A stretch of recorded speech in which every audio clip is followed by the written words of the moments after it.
പദ്യപാരായണം വൈലോപ്പള്ളി ശ്രീധരമേനോൻ്റെ മാമ്പഴം. അങ്കണത്തൈമാവിൽ നിന്നാദ്യത്തെ പഴം വീഴി അമ്മതൻ നേത്രത്തിൽ നിന്നുതിർന്നു ചുടു കണ്ണീർ.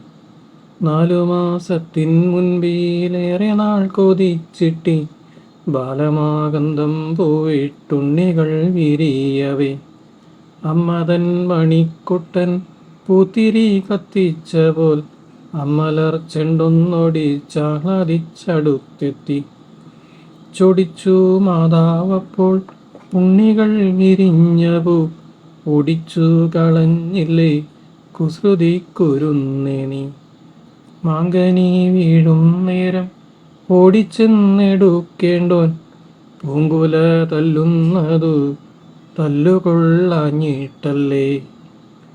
പൈതലിൻ ഭാവം മാറി വദനാംബുജം വാടി കൈതവം കാണാ കണ്ണുനീർ തടാകമായി.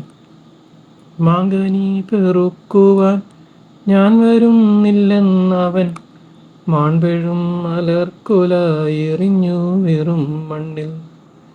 വാക്കുകൾ കൂട്ടിച്ചൊല്ലാൻ വയ്യാത്ത കിടാങ്ങളെ ദീർഘദർശനം ചെയ്യും ദൈവജ്ഞരല്ലു നിങ്ങൾ.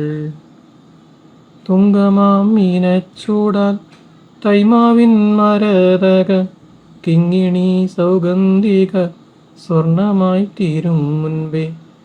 മാങ്കനി വീഴാൻ കാത്തു നിൽക്കാതെ മാതാവിൻ്റെ പൂങ്കുയിൽ കൂടും വിട്ട് പരലോകത്തെ പൂകി. വാനവർക്കാരോമലായി പാരിനെ കുറിച്ചുദാസീനനായി ക്രീഡാരസ ലീനനായ അവൻ വാഴെ.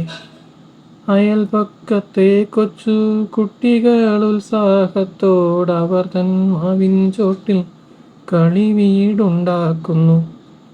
പൂവാലനണ്ണാർക്കണ്ണ മാമ്പഴം തരികെന്നു പൂവാളും കൊതിയോടെ വിളിച്ചു പാടിയിടുന്നു.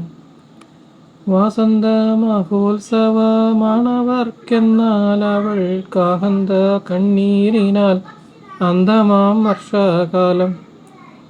പുരതോ നിസ്തബ്ധയായി തെല്ലിട നിന്നിട്ടുതൻ ദുരിത ഫലം പോലുള്ള പഴമെടുത്തവൾ തന്നുണ്ണിക്കിടാവിൻ്റെ താരുടൽ മറ ചെയ്ത മണ്ണിൽ താൻ നിക്ഷേപിച്ചു മന്ദമായവം ചൊന്നാൾ. ഉണ്ണിക്കൈക്കെടുക്കുവാൻ ഉണ്ണിവായ്ക്കുണ്ണാൻ വേണ്ടി വന്നതാണീ മാമ്പഴം വാസ്തവമറിയാതെ. പിണങ്ങിപ്പോയിടിലും പിന്നെ ഞാൻ വിളിക്കുമ്പോൾ കുണുങ്ങി നീ ഉണ്ണുവാൻ വരാറില്ലേ. വരിക കണ്ണാൽ കാണാൻ വയ്യാത്തോരൻ കണ്ണനെ സരസ നുകർന്നാലും തായതൻ നൈവേദ്യം നീ. ഒരു തൈ കുളിർ കാറ്റായരികത്തണഞ്ഞപ്പോൾ അരുമക്കുഞ്ഞിൻ പ്രാണൻ അമ്മയെ ആശ്ലേഷിച്ചു.